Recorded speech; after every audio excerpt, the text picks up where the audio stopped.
Light the fire.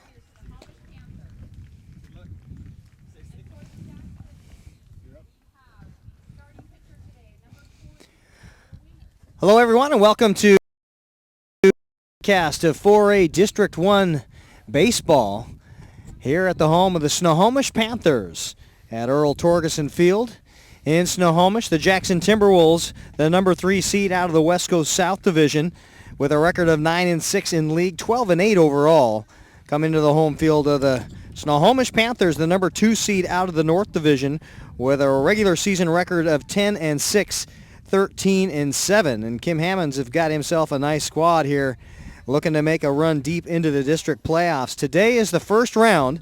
These two teams met in this exact same scenario a year ago, with the Jackson Timberwolves getting the better of the Snohomish Panthers in the season opener. 6-2 was the final a year ago. Snohomish would go 0-2 and be out just like that in the 2013 affair. The Jackson Timberwolves would go all the way to the district championship, where they lost to the Lake Stevens Vikings in a tough one.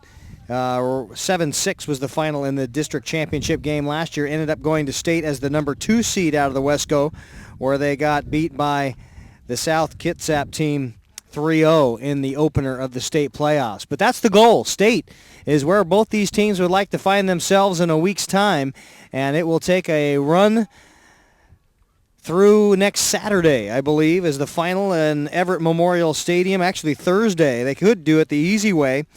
If they win today, they'll play on Monday. Whichever team wins that one will then go on to play a 7 p.m. championship game, Everett Memorial Stadium, on Thursday. Ron Henthorn steps in alongside me. Keith Neely here. Ron, two teams that have only played one time in the regular season. How much are they going to have to feel each other out here to get a sense of who's who? Well, you know, it gets late in the season like this, Keith. These teams have developed a whole different atmosphere and a whole different outlook on the way they play. And so they've got the confidence coming into this game, I think. Snohomish thinks they've got the upper edge here, but Jackson wants to be the spoiler here today. So we're looking for a lot to happen as we sit out here in this cloudy, windy, almost rainy afternoon here at Snohomish High School here. We're just beyond the visiting Jackson Timberwolves dugout along the first baseline, underneath the tarp, trying to stay dry and warm. Sitting in the little red wagon. It's a nice little perch to watch some baseball, and I say that now before the foul balls start flying down the first baseline. These two teams have seen each other one time in the regular season, and that was the season opener for both squads. And the Snohomish Panthers did a number on the Timberwolves, 9-0, the final in game number 1. And here, an entire regular season later, they find themselves in game 2. And it's one that matters. It's one that both teams need to have if they're going to move on to take the easy route through the district playoffs. Of course, District 1 playoffs are pretty standard if you've been around the Wesco very long. It's a double elimination tournament. 8 teams, 4 out of the North, 4 out of the South. And they match up number 1 versus number 4 and number 3 versus number 2 in their respective districts. So the number 4 Linwood Royals play the number 1 Lake Stevens Vikings. And that's a game going on right now up at Lake Stevens. The Arlington Eagles face the number 2, surprising number 2, Edmonds Woodway Warriors. And that is at the home field of the Warriors at Edmonds. And then Jackson Snohomish here today, and the only other game on the docket, number 4 Monroe Bearcats will play the number 1 out of the South Cascade Bruins. So that's how the district lineup looks as we get the exchange of the lineup cards here in front of us, Ron. Yeah, the umpires finally showed up out of their warm trucks or wherever they were Can sitting. you blame them? I can't blame them on a day like this. Holding on to the very last minute. Usually on a day where we've seen some rain, they'll come out and check field conditions, get the opinion of both managers. In this case, Kirk Nicholson for the Timberwolves and Kim Hammonds for the Snohomish Panthers. And you see them talking about life and everything in between here as they get ready to push some dirt around and decide if it's good enough to play some baseball. We certainly hope it is. I think it looks like it is right now, and if this rain doesn't come back and get a little more slippery out there, I think we'll get a good game in here today. the wet grass is a little bit slippery, and sometimes the infield gets a little slippery if it gets too wet. So the last thing you want to do is affect the way you play, as well as possible injuries of these nice young athletes out here today. So yeah, take a look at the infield now, and around the base paths, at least around the bags themselves, you see the different colored soil there, and that's the multi-style dirt that they put out to keep the moisture wicked away, so that there's not a big divot or a lot of mud or muck around the baseline. And that's what that different colored soil is around first, second, and third base. And I imagine, and I can't tell because of the angle we have, but I imagine the mound and the rubber also have quite a bit of that same material on it to try to keep the mound and the cleats clean. Yeah, the mound does have it out there. I was out there earlier, and I could see all that at that point. The only place they don't have it is around the home plate down there, so it can get muddy down there a little bit, I think. You go in head first, you may field some mud up into the helmet. And a shake of the hands, and I think we're going to place a little baseball here at Earl Torgerson Field in Snohomish as the Panthers take the field. Let's round out the starting lineup and the batting order for the first to bat Jackson Timberwolves. Alex Baumgartner will bat number 1. He will play center field. Kenyon Foster in the number 2 slot will be in left. Aaron Avalos, who has been quite a prolific hitter, is in the shortstop spot and bat third for Kirk Nicholson. Blake Chung, the designated hitter, will bat cleanup in the 4 slot. Alex Keel will do the catching. Alec Anderson will play second base. Alex Cheeseman will be the third baseman and bat 7th. Chris Neville will be the third baseman for the Timberwolves and bat 8th. And rounding out the batting order, Justin Hampson will play right field for the T-Wolves. On the hill for the Panthers is Ryan Sandifer, a big, tall right-hander. And he will take the baseball for the first time for the Black Cats here as Baumgartner steps in, a right-handed hitter. And Ryan taking his signals down there from the other half of the battery down there, Ben Dumchowski behind the plate. And we'll get to the set your defense for the Panthers here in just a moment as the start of this one. And it is a first pitch strike. As Sandifer wastes no time to push one across. And we've got another swing and a miss. Going right after hitters is Ryan Sandifer. Quickly in the hole, Baumgartner now will take another big cut. That one a little less on it as Bartner's erased with a K. And that's the way you want to start things off. If you're a starting pitcher, boy, just go right out, 3 straight, 3 down. Keep your pitch count down and low that way. See you later.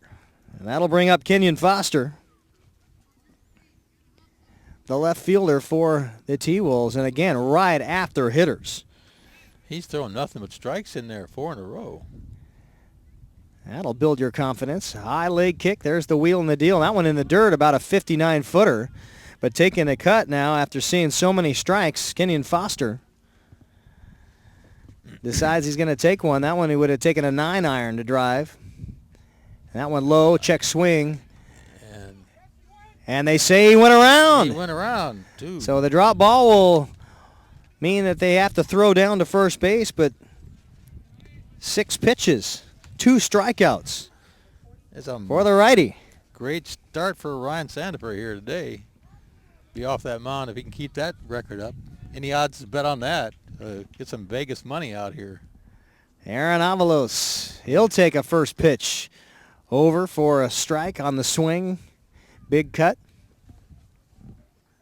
So far, good. 2 outs. Man on. And he has yet to throw a ball. Ryan Sandifer right around the plate on every single dart thrown. Here's another one. That's a swing and a miss. He struck out the side. No runs. Wow. No hits. No errors, and nobody left. 3 straight strikeouts for Ryan Sandifer and the Black Cats of Snohomish coming up to start their half of offense. We'll be right back. 0-0. Wow. 9.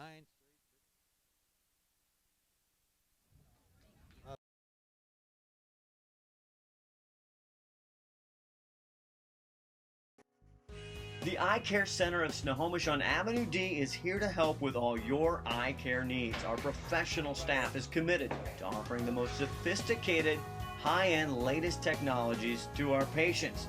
And the Eye Care Center is a relaxed atmosphere, allows you to browse the over 800 high-end designer frames, including some for the little ones. There's really no reason to go anywhere else. See us online at eyecarecenterofsnohomish.com or call 360-568-6666.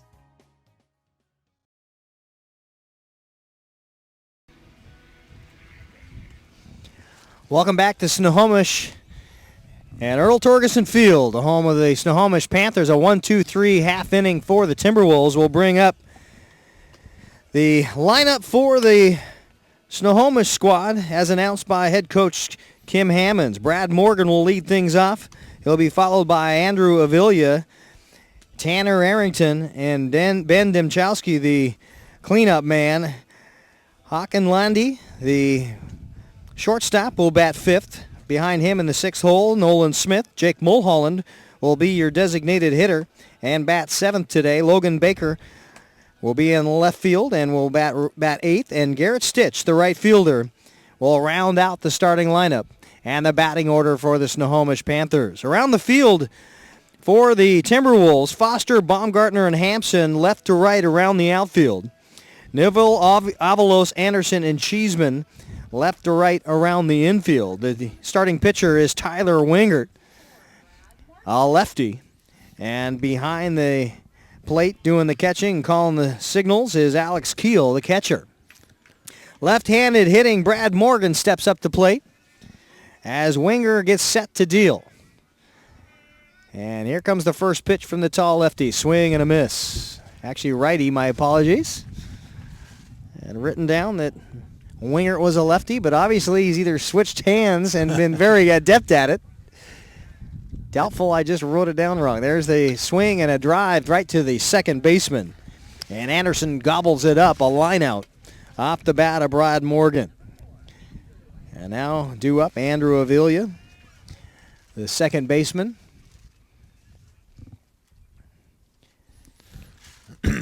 Fielders didn't get much chance to show anything, show any leather in that half for the Snohomish team. No. When your pitcher's throwing like that, 3 up, 3 down, all strikeouts. That's a start. I've never seen 9 straight pitches get 3 guys out, so at least via the strikeout. That's remarkable. There's a curveball, and it's lofted in to left center field, drifting under it Baumgartner. An easy can of corn reaches up off the shelf and makes the catch for out number 2. And also keeping the pitch count down now, Tyler Wingert actually may retire the side if he gets a first or second pitch out here. Yeah, he's only into 4 pitches so exactly. far. May be under the 9 yeah. by the pitching done by Ryan Sandifer. Here's the right-handed pitch is low and inside for ball 1 on the left-handed hitting Arrington. That's the first actual called ball we've seen today. Interesting. That's efficiency. Boy, how many major leaguers managers would love to have that, to be able to go and have a game where it's 9, 12, 15 to 1 ball to strike ratio. Yeah. That one fouled at the plate, into the parking lot. And now the swing and another ground ball gets past Wingert. This could be trouble. Quickly up on it, throws him out. Down goes Arrington. So another up, 3 down inning, or half inning this time for the Snohomish Panthers as they're retired in order. No runs, no hits, no errors. We'll head to inning number 2 here in Snohomish. Thanks for listening to STSPN.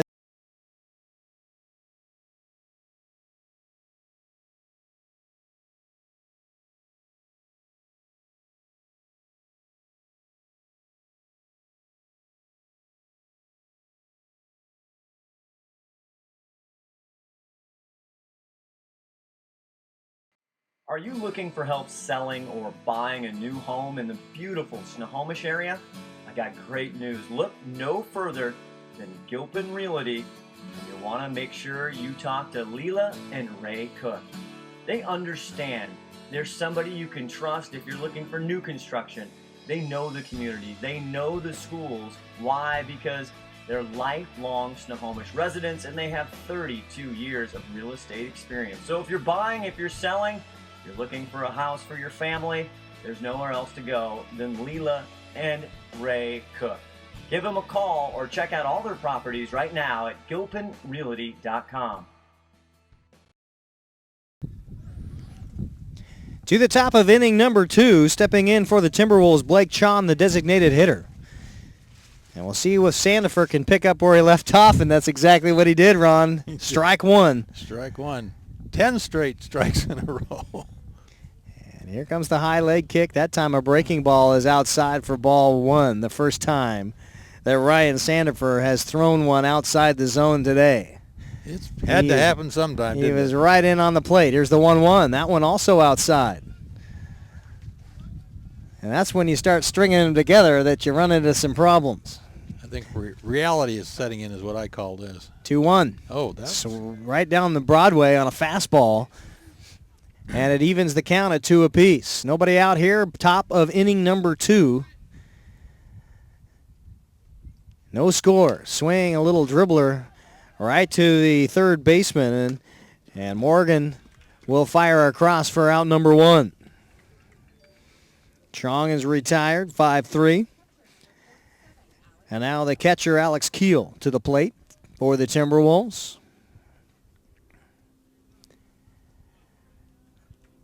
Rain has stopped. Getting a little bit of that orb in the sky that provides light and heat, kind of peeking through a little bit in places. Yeah, we need to get that today instead of waiting for Mother's Day tomorrow. There's a pitch, and it's to the second baseman, gobbled up there, Avila across, and it's out number 2. Keel is retired. 5 straight retired by Sandifer, and Alec Anderson, the second baseman, comes up for the T-Wolves.